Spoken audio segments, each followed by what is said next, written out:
প্রতিষ্ঠিত করবে। চারটি কাজ তারা করবে। কি?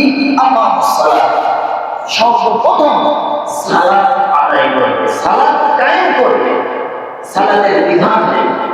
কোন মানুষ সালাত বিহীন চলছে তাহলে ইমানদাররা ক্ষমতায় আসলে সর্বপ্রথম যেটা করবে সেটা হচ্ছে সমাজের ভিতরে সালাত কায়েম করবে, নামাজ প্রতিষ্ঠিত করবে, প্রত্যেকটা মানুষকে আল্লাহ রাব্বুল আলামিনের বার্তা হিসেবে সর্বপ্রথম সংসদে আল্লাহ রাব্বুল আলামিনের কাছে মাথা মাথাবে সালাতের মাধ্যমে। এই সালাতটা কায়েম কিভাবে হবে? সালাত কায়েম মানে প্রতিষ্ঠিত। যেমন আজকের এই যে জুম্মার দিনে আমরা সালাত আদায় করে এসেছি, কেউ পাঞ্জাবি গায়ে এসেছি, কেউ শার্ট পরে এসেছি, কেউ টি শার্ট পরে এসেছি, কেউ লুঙ্গি পরে এসেছি, প্যান্ট পরে এসেছি, পাজামা পরে এসেছি। যাই হোক, শরীরকে আবৃত করে রাখাটা এটা হচ্ছে আমাদের সমাজে কায়েম করা আছে। এই প্রতিষ্ঠিত আছে বলে কোনো উলঙ্গ মানুষ আমাদের সমাজে দেখা যায় না। তাহলে হুজুর এটা তো স্বাভাবিক ন্যাচারাল বিষয়, এটা তো পোশাক আশাক মানুষ পরে। আপনি যদি 3 বছর 5 বছরের একটা ছেলে ছোট মাথা বাচ্চা আছে, এদেরকে যদি বলে তুমি পোশাক ছাড়া এখানে তোমাকে 5,000 টাকা দেবো, ও জীবনেও রাজি হবে না। ওই 5,000 টাকা দেওয়া কেন? যেটা অনাবৃত্ত, এটা সমাজে প্রতিষ্ঠিত নেই, সমাজে সবাই কাপড় চোপড় করে, এটা দেখতে খারাপ দেখায়। ঠিক তেমনই সালাতটা প্রতিষ্ঠিত হলে সালাতবিহীন কোন মানুষ দেখা যাবে না, নামাজি ছাড়া কোনো বেনামাজি দেখা যাবে না। তখন কি হবে?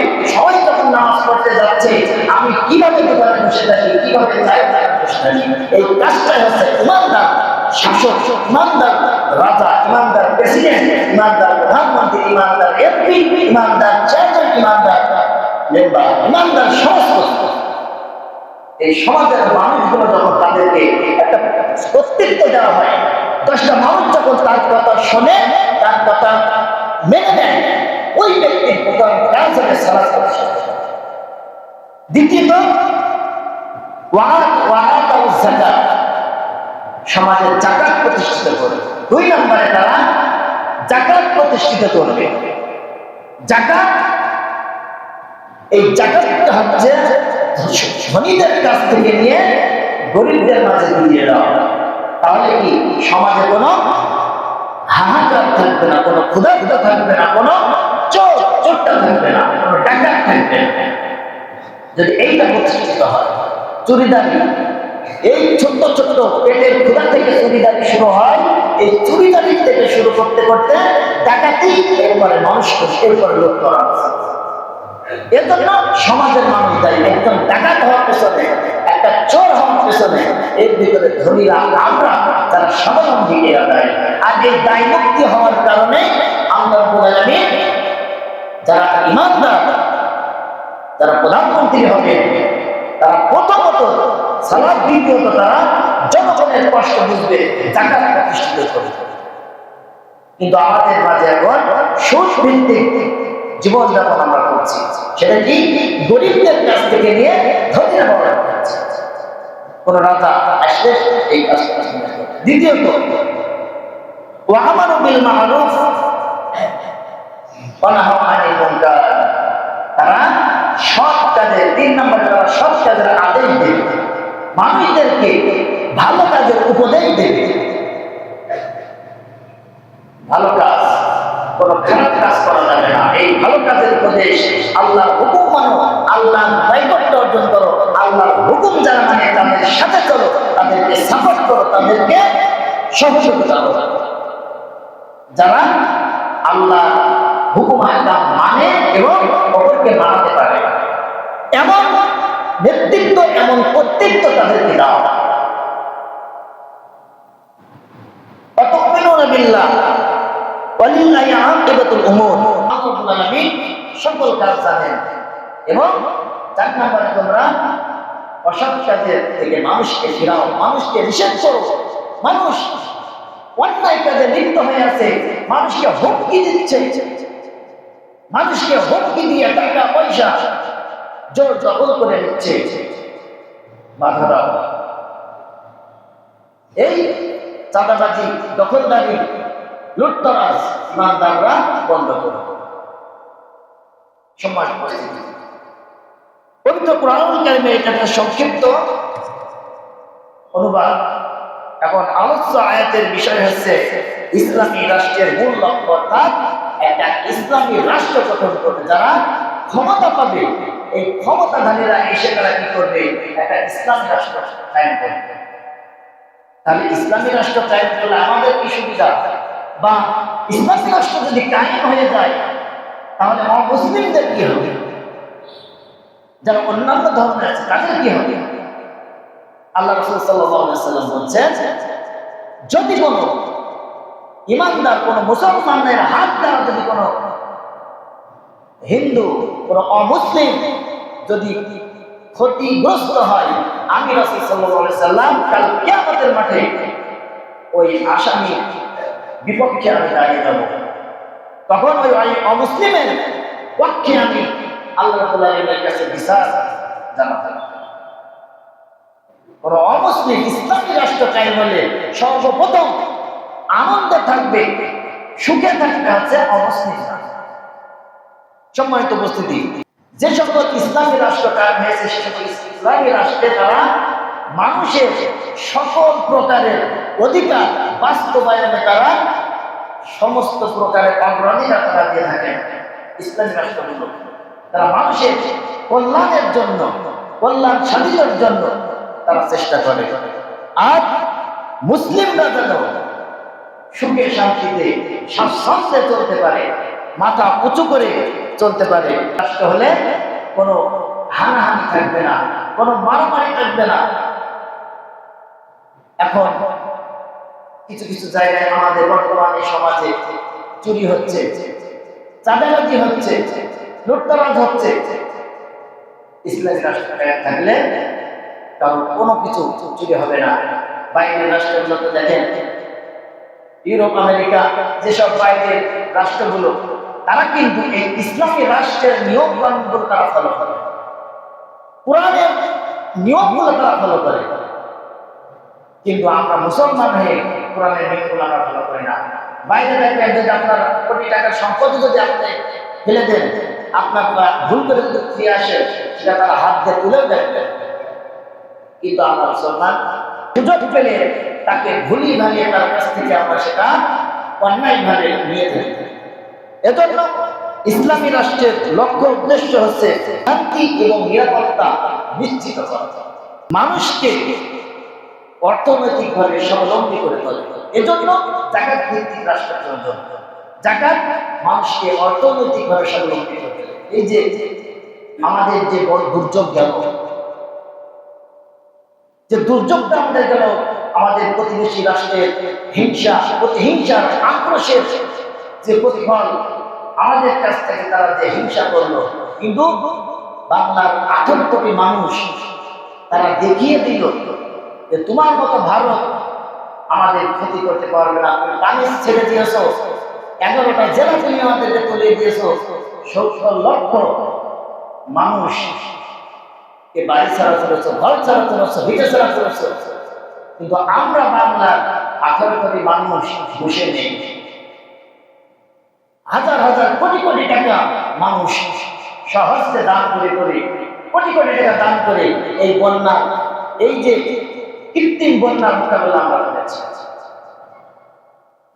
আমাদের আসন্নাহ ফাউন্ডেশন শেখ আহমদুল্লাহ হুজুরের যে ত্রাণ তহবিলে 100 কোটি টাকা ত্রাণ সহায়তা জানিয়েছে। আমাদের আইন শৃঙ্খলা বাহিনী পুলিশদের ভাইদের থেকে 37 কোটি টাকা দেওয়া হয়েছে এবং আর্মি, সেনাবাহিনী, বিভিন্ন বৈষম্য বিরোধী সংগঠনের পক্ষ থেকে কোটি কোটি টাকা, লক্ষ লক্ষ টাকা তারা মানুষদেরকে দান করেছে। সম্মানিত উপস্থিতি, ইসলামী রাষ্ট্র আমরা আমাদেরকে এইভাবে একত্রিত করতে শেখায়।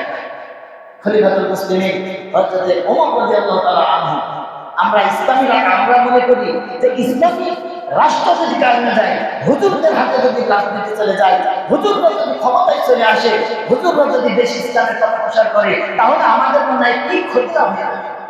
আমাদের আমির জামাত ডাক্তার শফিকুর রহমান তিনি বলেছেন, সর্বপ্রথম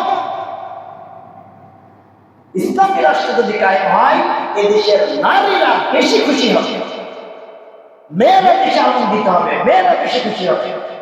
কারণ ইসলামী রাষ্ট্র মেয়েদেরকে সকলের মাথার মুকুট করে রেখেছে। আমরা পুরুষ, আমাদের আমাদের স্থান তো জুতার নিচে, আর মায়েদের সম্মান অনেক উঁচু, আমাদের পায়ে বলে স্যান্ডেল, আর মায়েদের পায়ে গেছে আল্লাহর জান্নাত। আল্লাহ রাসূল সাল্লাল্লাহু আলাইহি ওয়াসাল্লাম মেয়েদেরকে ওই সকল জাহেলি সমাজে যখন ইসলামী রাষ্ট্র কায়েম ছিল না, ইসলামী রাষ্ট্র কায়েম না থাকার কারণে মেয়েদেরকে মেরে ফেলা হতো, হত্যা করা হতো। বিশ্বনবী সাল্লাল্লাহু আলাইহি ওয়াসাল্লাম তিনি মেয়েদেরকে ওই কবর থেকে তুলে নিয়ে রানীর সিংহাসনে বসালেন, বললেন, আমি মেয়েদের পিতা, আজ থেকে কোনো মেয়ে নির্যাতিত হবে না, নিষ্পেষিত হবে না, মেয়েরা রানীর আসনে থাকবে। কিন্তু আমাদের এই আজকের এই বাংলাদেশে এমন ভাবে আমাদেরকে ব্রেনওয়াশ করা হয়েছে যে মেয়েদের ইসলাম খুব ক্ষতি করেছে, মেয়েদের ইসলাম স্বাধীনতা দেয়। বর্তমান যে স্বাধীনতা দিয়েছে, পোশাকের স্বাধীনতা, এই স্বাধীনতা মেয়েরা বেশি ক্ষতিগ্রস্ত হয়েছে। মেয়েদেরকে নারী এই স্বাধীনতা সেই স্বাধীনতা বলে বলে নারীদেরকে ধর্ষিত করা হয়েছে, নারীদেরকে অপমানিত করা হয়েছে।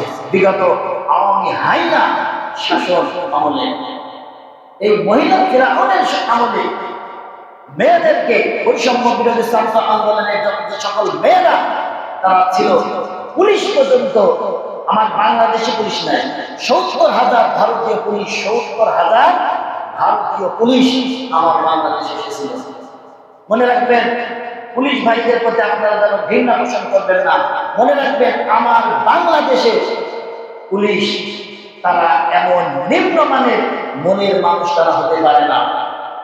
আজকে পুলিশকে কলুষিত করা হয়েছে। পুলিশদের প্রতি আস্থা আনতে হবে, পুলিশ জনগণের বন্ধু, এটা মনে করতে হবে। পুলিশ কারোর এখতিয়ারে নাই। মনে করেন না যে আমি আমার দল ক্ষমতায়, পুলিশ মনে হয় আমার কথা শুনবে না, আমি ২৪ সাল, এটা আর ২৪ সালের আগের সাল না, ২৪ সাল। মনে রাখবেন, পুলিশ কারো গোলাম নাই, পুলিশ কারো কথা শুনবে না। মনে করেন না ক্ষমতায় আসলে পুলিশ আমার কথা শুনবে না। মেরা বেলতলায় একবার যায়, বারবার যায় না। পুলিশ একবার কলুষিত হয়েছে, বারবার পুলিশ কলুষিত হবে না। আইন শৃঙ্খলা বাহিনী কারো স্বামীর দলের নাই, কারো বাপের দলের নাই। আইন শৃঙ্খলা বাহিনী হচ্ছে ১৮ কোটি জনতা, হিন্দু, মুসলিম, বৌদ্ধ, খ্রিস্টান, সকলের বন্ধু।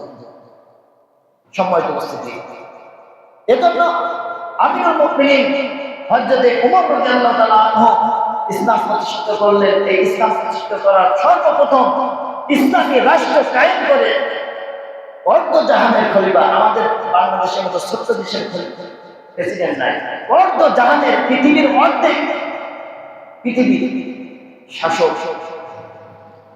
কেমন শাসক? আমরা ভয় পাচ্ছি, হুজুরদের কথা আমরা শুনতে চাচ্ছি না। হযরতে খলিফাতুল মুসলিমিন আমিরুল মুমিনিন ওমর রাদিয়াল্লাহু তাআলা আনহু তিনি রাতের আঁধারে ঘুরে বেড়াচ্ছেন, আমার রাজ্যে কোনো অভুক্ত আছে কিনা, কোনো ক্ষুধার্ত আছে কিনা। তিনি ঘুরতে ঘুরতে মরুভূমির ভিতরে তিনি যখন ঘুরছেন, তার রাজ্যের বাইরে তিনি দেখতে পাচ্ছেন টিম করে আলো জ্বলছে, এবং একজন মহিলা সে যেন কি রান্না করছে এবং বাচ্চারা টানছে। খলিফাতুল মুসলিমিন ওমর রাদিয়াল্লাহু তাআলা আনহু তিনি বলছেন যে, মা, আপনি এত রাত করে রান্না করছেন কেন, আর বাচ্চারা কাঁদছে? মহিলাটি ওমরকে চিনে নাই, বলছে, প্রতীক শোনো, আমরা এই মদিনার লোক না, মদিনার বাইরের স্টেটের লোক। আমরা এসেছি এই রাষ্ট্রের খলিফা ওমরের কাছে, কিন্তু আমরা প্রত্যেকে এসেছি রাত হয়ে যাওয়ার কারণে আমরা খলিফার বাড়িতে পৌঁছাতে পারিনি, যার কারণে আজ ৪ দিন থেকে আমরা রাত খাওয়া, ৪ দিন থেকে আমরা আজ না খাওয়া, আমরা হাড়িতে কিছু দিতে পারিনি। আমি রান্না করছি, পানি দিয়েছে এবং পাথর দিয়ে জ্বালাচ্ছি, যেন বাচ্চারা মনে করে যে আমার মা রান্না করছে। কাঁদতে কাঁদতে বাচ্চারা একসময় ঘুমিয়ে যায়, কিন্তু বাচ্চারা ঘুমাচ্ছে না, ওদের পেটে ক্ষুধা। ওমর রাদিয়াল্লাহু তাআলা এক সেকেন্ডও সেখানে দাঁড়ালেন না, চলে আসলেন। তার বাইতুল মালের দায়িত্ব ছিল আসলাম। আসলামকে বলছে, আসলাম শিগগিরই বাইতুল মাল খোলো, ওখান থেকে পর্যাপ্ত পরিমাণের খাদ্য খাবার তরকারি তুমি বস্তার ভিতরে ভরো এবং সেটা আমার মাথায় তুলে দাও, আমার মাথায় তুলে দাও।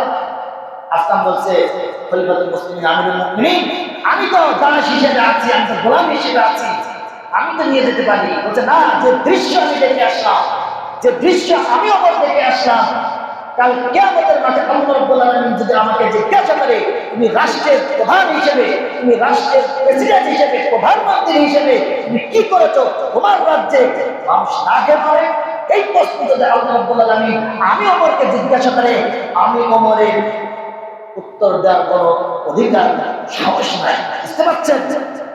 ওমর কোন ওমর? লাউ কানা মিন বা'দি লাকানা ওমর, আমি রাসূল, শেষ নবী, আমার পরে কোনো নবী আসবে না। যদি নবী আসতো, ওমর আসতো, সেই ওমর, সেই ইসলামী রাষ্ট্রের প্রেসিডেন্ট, ইসলামী রাষ্ট্রের প্রধান। তিনি বলছে, সে তো তার রাজ্যের লোক না, বাইরের লোক। বলছে যে আমি পারবো না, আমার পিঠা তুলে দাও। যদি একটুখানি যদি আল্লাহর কাছে যদি বলার সুযোগ পাই, আল্লাহ আমি নিজের পিঠে বহন করে নিয়ে গেছিলাম, আল্লাহ আমাকে ক্ষমা করে দাও, এই সুযোগটা, এই স্কোপটা যেন তৈরি হয়। সম্মানিত উপস্থিতি, আজকে আমাদেরকে জুজুর ভয় দেখানো হচ্ছে। হুজুরা কি করবে, হুজুরা ক্ষমতায় আসলে কি করবে। আজকে তাকিয়ে দেখেন তালেবানের, আফগানিস্তানের দিকে তাকিয়ে দেখেন, তালেবান সরকার যখন ক্ষমতায় আসলো, কত ইঙ্গিত, কত কটাক্ষ করা হলো, তারা দেশ ছেড়েছে, তারা দেশ চালাতে পারবে না, এই টুপিয়ালারা কি চালাতে পারে। আজকে বিশ্বের রোল মডেল এই আফগানিস্তান, এই হুজুররা আজকে রোল মডেল, এই টুপিয়ালারা আজকে পৃথিবীর রোল মডেল। এবং বিশ্বের বিশেষজ্ঞরা বলছে, আগামী কয়েক বছরের ভিতরে আফগানিস্তান হবে সারা পৃথিবীর রোল মডেল। বুঝতে পারছেন? ওমর তিনি চলে আসলেন, আসার সাথে সাথে বললেন যে, মা বস্তা থেকে আটা তরকারি বের করে বললেন, মা আপনি আটা রুটি বানান, আমি তরকারি টুকে দিচ্ছি। ওমর তরকারি টুকে দিলেন, রান্না হয়ে গেল। বাচ্চাদেরকে কোলের ভিতরে বসিয়ে ওমর লুকমা তুলে তুলে খাইয়ে দিচ্ছে এবং ওই মহিলাটি কে বলছে, মা আপনি নিজেও খান। মহিলাটি তাকিয়ে দেখছে যে ওমর তো চেনে নাই ওমরে, ওটি কাঁদছে, চোখ দিয়ে পানি বেরিয়ে পড়ছে। তখন ওই মহিলা আফসোস করে বলছে, আহা, এই মদিনার প্রেসিডেন্ট যদি ওমর না হয়ে তুমি হতে কত ভালো হতো, তুমি হতে কত ভালো হতো। তখন বলছে যে, মা আপনি খলিফার দরবারে যে ওখানে আপনি আমাকে পাবেন, আমি আলোচনা সংক্ষিপ্ত করে আলোচনা শেষ করে দিব ইনশাআল্লাহ। সম্মানিত উপস্থিতি, তখন পরিচয়টা, নিজের পরিচয়টা দিলেন না, কিন্তু আজকে আমরা তো পরিচয় কি, আমরা সেলফির পরে সেলফি করে বাসে। আমরা যদি 1 টাকার কিছু দিই, 100 টাকার সেলফি দিলে নিই, 100 টাকার ভিডিও কন্টেন্ট তৈরি করে নিই, সেলফি খেলায় দাম আছে কি দেখা যায়। কিন্তু ওমর বলছে যে, মা আপনি যে আমাকে ওখানে পাবে। পরের দিন মহিলা চলে গেল, যে দেখে, হ্যাঁ আগে বলেছিলাম যে ওমর না হয়ে যদি আপনি ভালো দিলে তো সেই হোক। বলছে যে, মা আপনি ভয় পেন না, আপনি লজ্জা পেন না, আমি আপনার কাছে ক্ষমা চাচ্ছি। মা কাল কিয়ামতের মাঠে যেন আপনি ওমরের বিপক্ষে আল্লাহর কাছে সাক্ষ্য দিয়েন না, আসামি করে রেখেন না যে ওমর আমাকে সঠিক সময়ে 4 দিন ধরে তুমি আসো না, আপনাদের খবর নিতে পারিনি, এত গুণাগার হয়ে যাবে। আর আমরা কি, আমার দেশের সরকার কি করছে, লক্ষ লক্ষ কোটি কোটি টাকা প্রত্যেকটা খাতে, প্রত্যেকটা সেক্টরে সেই ক্ষতি করেছে, খেয়েছে। সময় এজন্য এই কথাগুলো যখন আমরা সতর্কমূলক কোনো কথা বলি, কিছু ছেলে লোক আছে ফলাই হুজুর আমাদেরকে বলছে, মানে ঘরের ভিতরে কে গো আমার কথা খায়নি, মানে তারা আমারই বলেছে না। এই নিয়ম, এই খাসিয়াত আমাদের থাকে, আমাকে সংশোধন হয়ে যেতে হবে। তার মানে এই কথাগুলো বলার অর্থ হলো আপনাকে ছোট করা নাই, আমাকে সংশোধন হতে হবে, ইমানদারদেরকে সংশোধন হতে হবে। আল্লাহ ইমানদারদেরকে ডেকে ডেকে বলছেন, সতর্ক করছেন। সম্মানিত উপস্থিতি, আজকে আমাদের ইসলামী রাষ্ট্রের জন্য আমাদেরকে চেষ্টা করতে হবে। আর আমাদের মানুষকে ক্ষমা করে দিতে হবে। ক্ষমা নীতি, মানুষ ভুল করেছে। আরেকটা বিষয় হচ্ছে আমাদের জামায়াতে আমিরের একটা বক্তব্য, তিনি বলেছেন যে আমরা আমাদের উপরে, দলের উপরে যারা নির্যাতন করেছে আমরা দলের পক্ষ থেকে ক্ষমা করে দিয়েছি, কিন্তু যারা হত্যা করেছে, যারা প্রকৃত আসামি, এদেরকে আইনের আওতায় আনা হবে। অর্থাৎ ক্ষমা করে দিয়েছি এর মানে এই নয় যে আমরা আইন হাতে তুলে নেব, আমরা বিচার চাইব সেটা আইনের মাধ্যমে, পুলিশ বাহিনীর মাধ্যমে। এই কথাটা নিয়ে অনেক মানুষ বলছে দেশদ্রোহী, এত একটা কথা, মানুষকে হত্যা করে ফেললো জামাতের আমির, এই কথাটা বললো, সে কি বলছেন? যে জামাতের আমির ডক্টর শফিকুর রহমান, তিনি কত বিজ্ঞ ব্যক্তি, কত জ্ঞানী ব্যক্তি, তার কথার হিকমত কত। অর্থাৎ জামাত তুমি করো, তুমি নির্যাতিত হয়েছ 17 বছর, তুমি কাউকে আঘাত করতে পারো না, এটা তো রাসূলের শিক্ষা।